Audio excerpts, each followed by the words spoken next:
have our own National Assembly done a corresponding, paid corresponding attention to our problems regarding insecurity? So how would you rate our National Assembly in terms of how they fared in that regard? I think it's a monumental tragedy. It's a failure and it's an unfortunate scenario, the events of the past few days.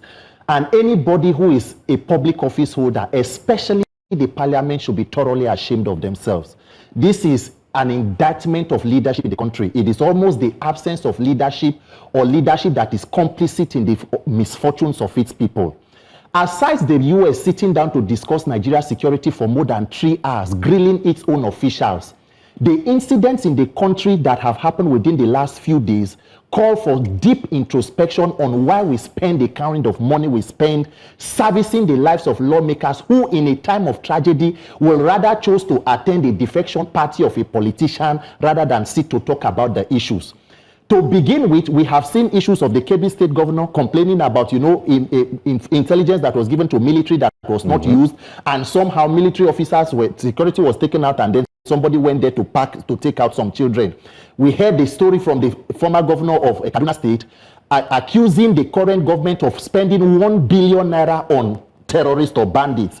The National Security Advisor in 2024 admitted that the weapons that are used to kill Nigerians in Plateau and other parts of the country are weapons that were stolen from government armory. Yet that same National Security Advisor has a policy, according to the former governor of Kaduna State, where there is a government policy on appeasing of terrorists, of payments of certain monies to those persons. And then there is an video interview of Dr. Usman Kofi from Katsina of when a ACP, Commissioner of Police in Katsina State, who was taking the fight to bandits, was killed by one of the bandits factions. And the leader of one of the factions, who they called Jankare, gave an instruction to the government on their so-called unfortunate peace deals that the police officers should not come in their official uniforms. But the bandit came with the uniform of the slain police officer to those so-called peace meetings. And it was not, or it is not a point of call for the National Assembly to call for an extraordinary session, begin to review what exactly is going on with these so-called peace interventions, what exactly is the level of infiltration we have between insecurity officials and security officials. Because as it is today now, Nigeria is sharing its sovereignty with known terrorists that are supposed to be known to government. So it is either of two things. It is either the terrorists have overwhelmed government or they have a political wing in government aiding and abetting this. Very important and salient points you just raised. And the National Assembly is not here for right of reply. But I do say that in the course of our duty, we did hear, or they brought up this idea of having a security retreat. And our analysts did condemn that, saying, look, it's just going to be a talk shop. That's not what you need. And also the clips of Mr. Senate President saying, who am I to respond to Donald Trump? Just to give that background. The Deputy Senate President says that the problems of the North are surmountable. But when you see that the Mr. President is giving marching orders to the Minister of State for Defense, Bello Matawale, to move to Kebbi and rescue those kids, and then he arrives in Kebbi with a private jet, and he's inspecting a guard of honor, full red carpet display, no sense of urgency, ceremonial pomp and pageantry. Does that show you the body language of a country that wants to deal with this clear and present danger, or any sense of urgency or optics? Do they even pay attention to the optics? And that's the highest level of our security architecture. I think at this point, Nigeria should be wondering, everyone is in trouble, and Nigeria needs a quick reset. What qualifies this person to be Minister for Defense? This person we call Minister for Defense, Minister for State Defense. Bello Matawale, he's the former governor of Zamfara State. The Minister for Defense is Mohammed Abubakar Badaru, the former governor of Jigawa State. What in their backgrounds give them the capacity to lead these ministries, especially at a time like this? I mean, this particular person who is, Minister for State Defense had his state almost overrun by terrorists as a governor. It was part of why he failed hopelessly in being re-elected into the state house as a governor. And the president shopped around. And when you ask, they will say, oh, they have had ministers of defense who were military persons, but it did not make a difference. Then the question will be, so if you have tried many doctors and it did not work, so you should probably employ a carpenter. So that is where Nigeria is. So if you look at the body language of the president, the question will be, does the president understand the implication of security to the well-being of the nation? That is the primary responsibility of every government to protect life and property. Look at the kind of security and the kind of pomp and circumstance that a minister of defense, who is going to a state where children were abducted, this is what our public office. So we spend money, government will create a problem, pretend to be solving the problem, and in that pretense in solving the problem, even use more of taxpayer money for their own good. So across board, it is just a show of recklessness and irresponsibility. And the painful part or the unfortunate part is Nigerians or innocent lives are paying for these decisions or inactions. All right. I mean, you've been tagged as the voice of conscience for Nigerians, especially the youths, in terms of what's going on in the National Assembly. Can we rightly say that the reform bill that you've also been pushing has been put on hold right now, and the focus has been on insecurity? How do you think this would in any way derail the chances of having a reform bill? Because whether we like it or not, lives are more important. Yes. But are you certain that this would not last longer into 2026, therefore affecting whatever electoral reforms that is being pushed? Sir, what stops or what makes it impossible for everything to run concurrently? What is the job of the National Assembly? Lawmaking. This is why we spend more than 350 billion servicing the lives of 109 senators and 360 House of Reps members. In the US, when you see that there is a crisis or insane crimes where public office holders know that they are beholden to the people, people are ready to work extra time. The National Assembly can decide to meet on Saturday and Sunday, then decide the allowances that they take. So there is no part in taking one and leaving the other, because the risk is that in the spite of all of the tragedy that is going on, do not think that Nigerian politicians are not still ready to rig themselves back into power in 2027. So in fact, the major focus on holding accountable these persons is to ensure that by 2027, if you cannot change or get the persons who are there to do the right thing, then change them to get people who are efficient. So we must put our eye on the ball. How many days does it take for you to summon or have a hearing on insecurity? How long does it take to invite service chiefs to have an overhaul of the architecture of the Nigerian security? How long does it take? It is all planned because there is no political will to solving these problems. So you see it continue to drag. How many hours did it take for the US Congress to sit and talk about Nigeria's insecurity? So will they not move to other things? They had a government shutdown recently. They have issues of Medicare and all of that is going on in the US, and it holds concurrently. But in Nigeria, it is like Z World. It is extraordinary every day. One thing at a time. You caught me off guard with this Z World reference. But if you say that the National Assembly, that what they've done so far can be referred to as a monumental failure. Yes. When we talk about checks and balances, each of the arm of government should check the powers and the excesses of the others. So the executive, the judiciary, the legislature. Who then holds this legislative arm to account? The people who are supposed to hold them accountable, it is almost impossible to do because that framework is not there. Where is the recall process for National Assembly members? The last time we saw a recall was when they were trying to, Senator Natasha, where within 2 days they gathered more than 200,000 votes. Meanwhile, the votes that took the woman there were less than 60 or 70,000. Meaning it is easier to recall in Kogi than to vote and choose your leader. So unfortunately, it does not even matter the other arms. The National Assembly is the institution that has the principal right to oversight. But unfortunately, the current 10th National Assembly has been converted into an APC town hall, where you see when the president goes to present his budget, the person who leads the chant upon their mandate they shall fall is the Senate leadership. So you see an institution that is supposed to, when the Senate president came at first, he was brandishing the cap that carried the insignia of the president, the executive arm of government.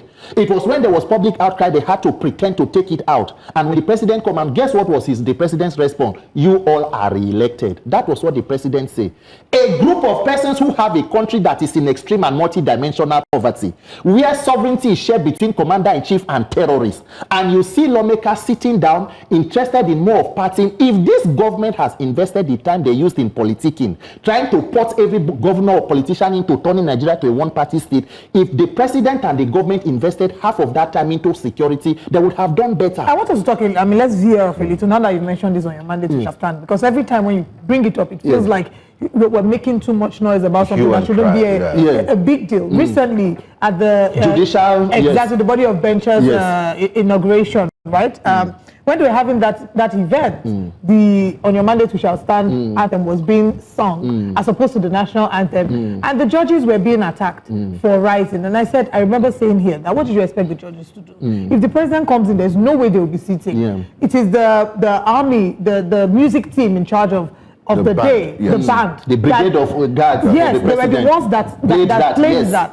So who should be responsible, especially because this has been a constant conversation? Do you think maybe the president addressed this, or the Bayo Onanuga, or those within his team, his SSAs, give a firm order that in public events only the national anthem should be sung? If the box falls squarely at the president's desk, President Tinubu should look himself in the mirror and ask if he is more interested in politics or governance. What exactly is that anthem that is sung to the president at whatever function? Does that replace the country's anthem?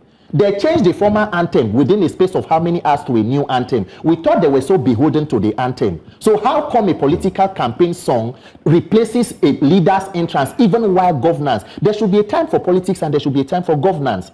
All of the issues that are going on today are not 1/10 of what happened under the Jonathan administration, where the same President Tinubu called for his resignation. He said the buck stops at the president table. This caused him to question the capacity of Jonathan to govern or to protect the lives of citizens. Look at President Tinubu. We thought immediately he took power, he would teach Jonathan how it should be done. This is where we are today, where the governor of the home state of the vice president is declaring prayer and fasting for terrorists. Borno State Governor Babagana Zulum, having spent billions in servicing terrorists and in trying to see how they can get peace deals. In 2025, the governor of a state is declaring fasting and prayer. Maybe they should also involve NSPPD. They can also involve any other day experience. They can also attend to see how they can get people, to handle this issue of insecurity. Since it is more spiritual than we think. Does not exist.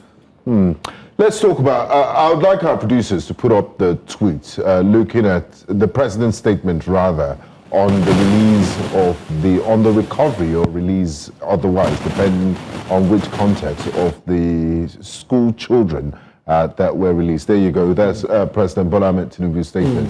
It says, "My fellow Nigerians, you will recall that I cancelled my trip to the G20 summit in South Africa to enable me coordinate the security efforts at home." That reeks of, it deserves a round of applause, and you need to appreciate me for that. Thanks to the efforts of our security forces over the last few days, all 38 worshippers abducted in Eruku, Kwara State have been rescued. That's one.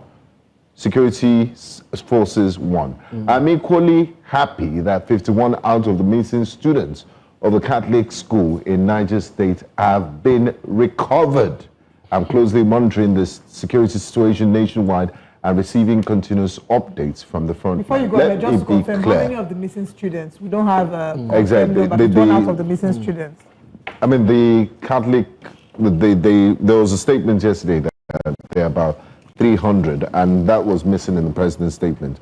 So it's not yet Uhuru. We still have a number, quite a huge number of students that are still in the den of kidnappers. My question to you, Peter, is do we deserve to know how this rescues happened, or we're asking too much as Nigerians? So if a ransom payment has been made, if it was coordinated security efforts, do we have a right to know the details as Nigerians?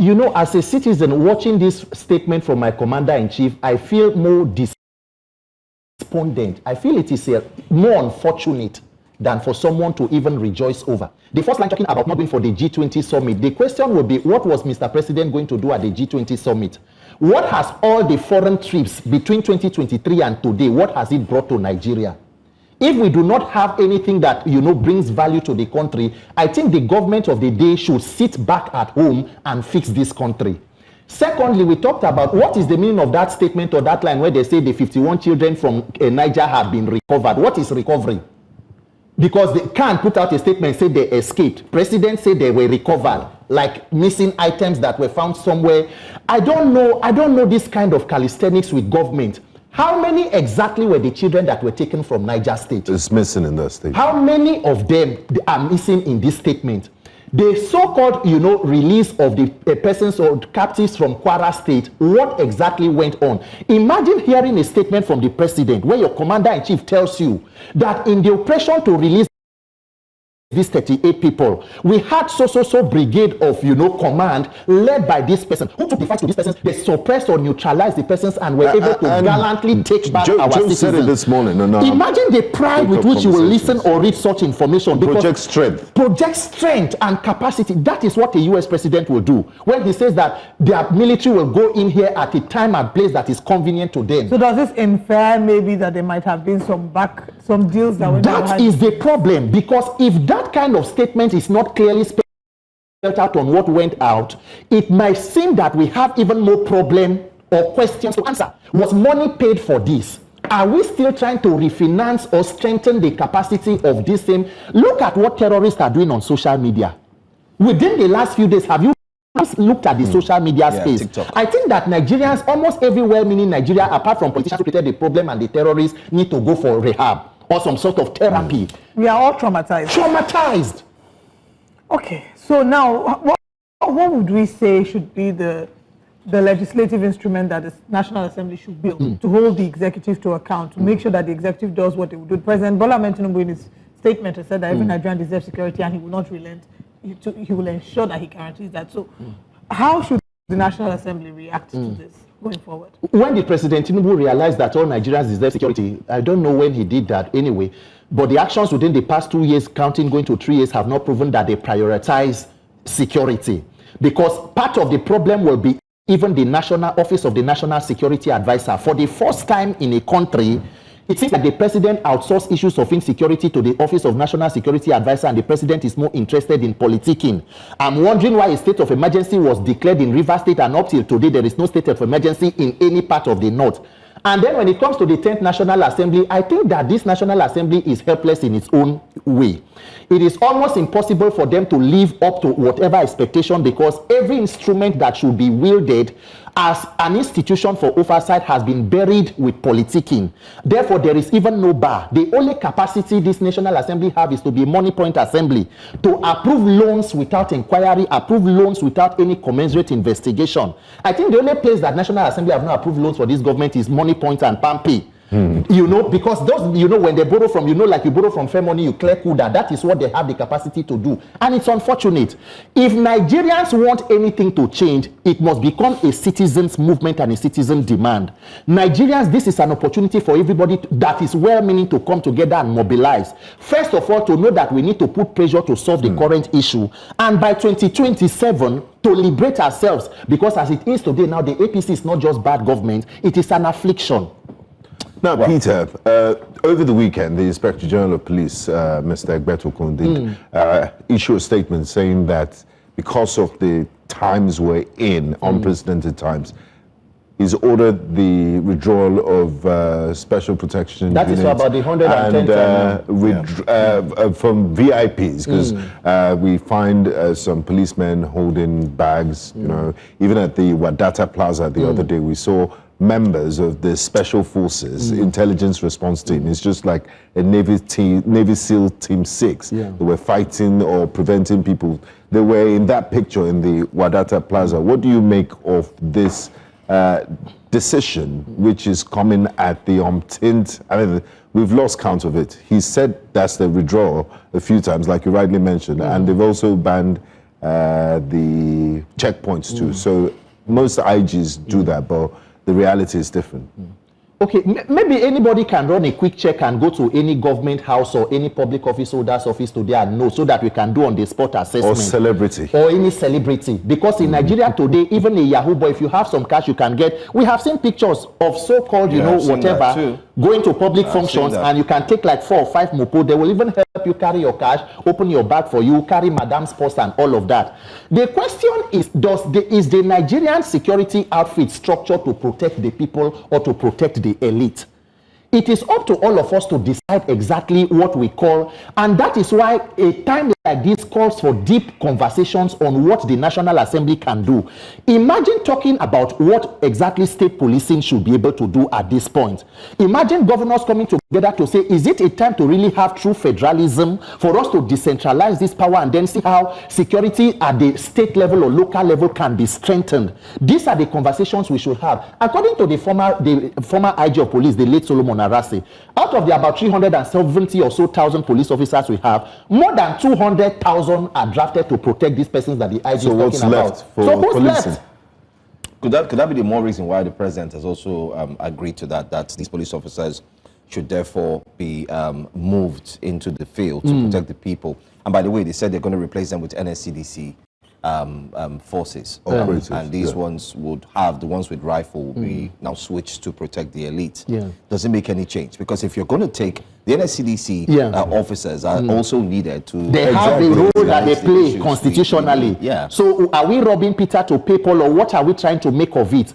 In all of this that is going on, if Nigerians or the Nigerian leadership take issues of insecurity or security seriously, is there no need for an overhaul of the entire security architecture? Instead of talking about pulling these persons from here to come and put here, to pull these persons from here to come and make up for this part of it. I think at all levels, we are just displaying a level of irresponsibility or incapacitation to handle issues, especially with seriousness that they demand. I mean, look at the data. IGP's ordering withdrawal of police from VIP. It feels like every time we have a new IG, the next thing is they're announcing the withdrawal of VIP. Removal of checkpoints. Removal of checkpoints. And nothing ever really happens. You know, we hear these orders, but it just feels like orders that are backed without authority. I want us to now come to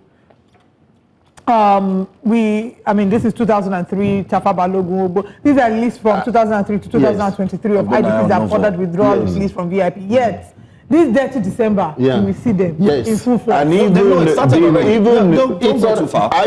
Egbetokun, the current IG, this is not the first time. No, each of them, they just put the bullet points. Each of them ordered those withdrawals at least 3 or 4 times.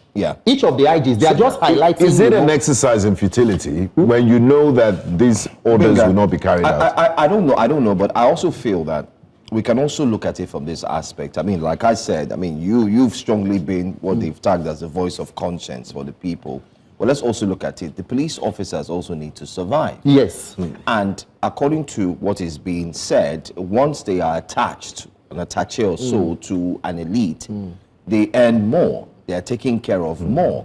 I mean, you've seen where even their uniforms and appearance. Exactly. The elite who they are attached to, sometimes these ones take up the role of taking care of their own families, almost all of the time, school fees of the children, and so on and so forth. So this withdrawal alarm that has been sounded again, has the police been able to put things in place that would take care of them, so that they would eventually focus and do the job? Because they might good question. They might be missing those VIPs. That is the statement. Are the officers ready to withdraw?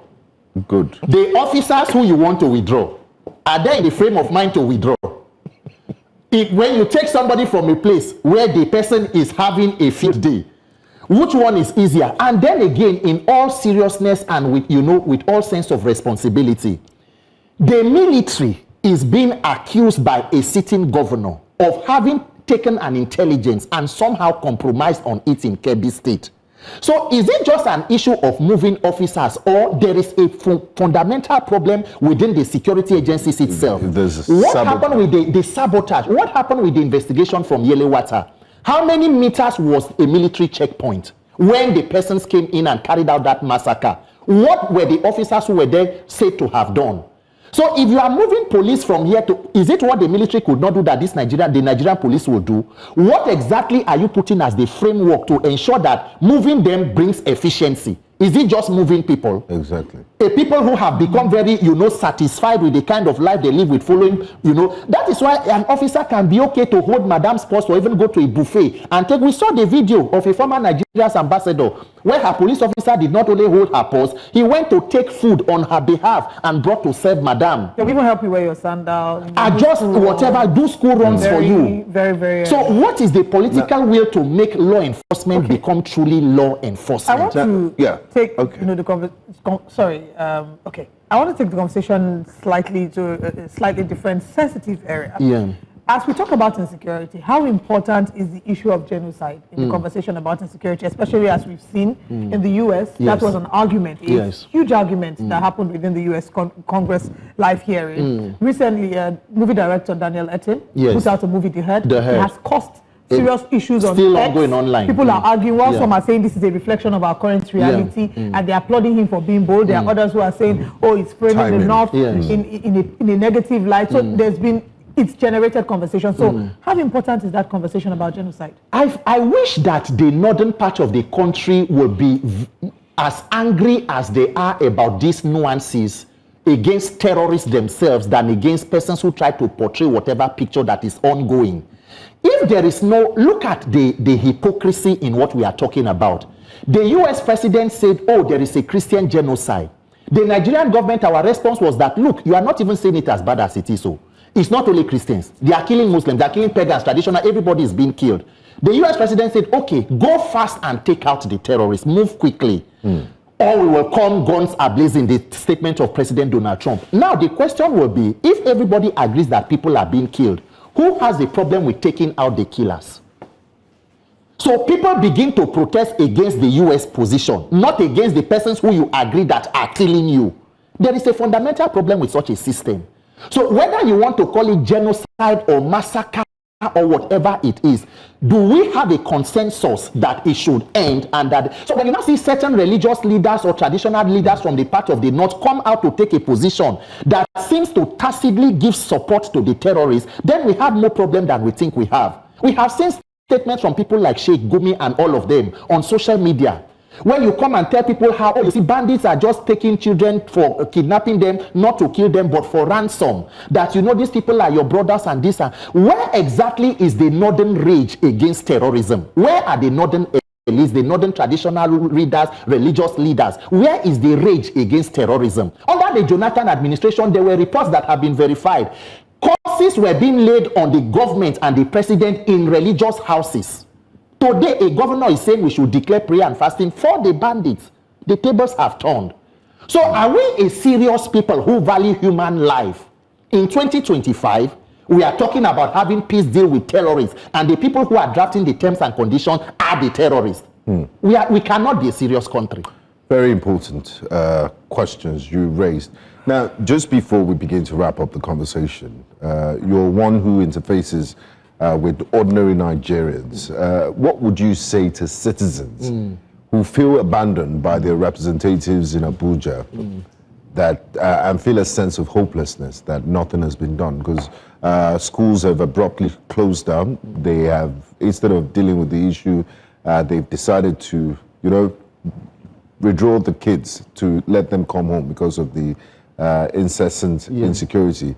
Senator Ned Munir Nwoko last year introduced a bill in the Nigerian Senate to amend the Firearms Act and allow civilians to own and carry firearms for self-defense. The bill proposes a stringent regulatory framework to ensure only qualified law-abiding citizens can obtain a license. Would you suggest we go this way in terms of self-defense? You look at a country like the United States of America, the gun rights, it's a big deal. It's almost like life and death. Have we reached, if Abuja cannot guarantee the security of my life and my family's life, at least pump action can do the job? As good as some of, these kind of ideas may sound, the question will be, imagine a scenario like this, where we are not even able to control small and light arms proliferation, and even the arms, now that it is only restricted to government, this is what we have. Imagine when it is uhuru for everybody,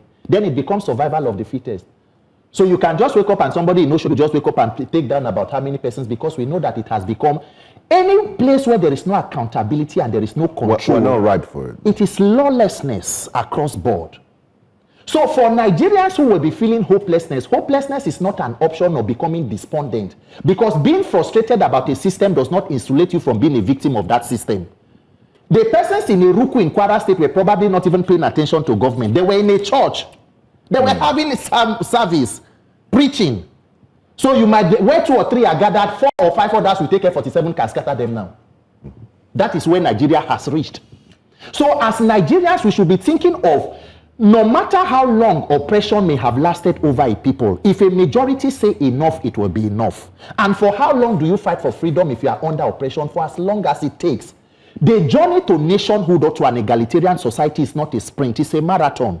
The problem with Nigeria is that we are always unable to convert pain into passion, to take steps to emancipate ourselves. So when a lot is thrown at us, we become despondent, we become lethargic. It gives opportunity to the political class to continue in their malfeasance. Or if we're not despondent or lethargic, what we then do is we try to start adjusting. Yes. To and we started adjusting. Yes. Have you seen the adverts for travel this dirty December? Highest buses, bulletproof buses. We are adjusting. You know, there is no light, you get inverter, get generator. There's no security, employee vigilante. There is now issues of killings, get bulletproof vans. Once you continue to take a second layer of protection for yourself and refuse to hold government accountable, you are just, I mean. Just to wrap things up, the president has said he's listening. And whether we like it or not, he has mentioned that he had to cancel the G20 event just to ensure that he focuses on the insecurity challenges. Yesterday, he had called the service chiefs into a meeting. They all met. It is part of the communique that came out from that meeting that saw the withdrawal of police officers who are attached to VIPs. But I want us to see a video. Let's see what the Chief of Army Staff also had to say about that meeting they had yesterday. Very, very insightful, but let's get to watch.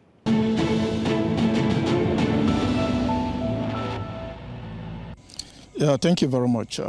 If you recall what the happenings in our country currently, and the fact that Mr. President actually cancelled his trip to the AU and the G2 summit in South Africa, in order to focus on the issues back at home.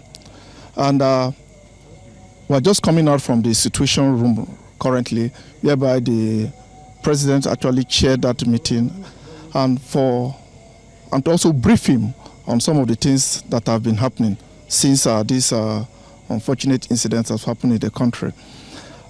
Presently, we are receiving very good positive news from that, from Kwara State, where the entire 38 people that were abducted have been reunited with their families.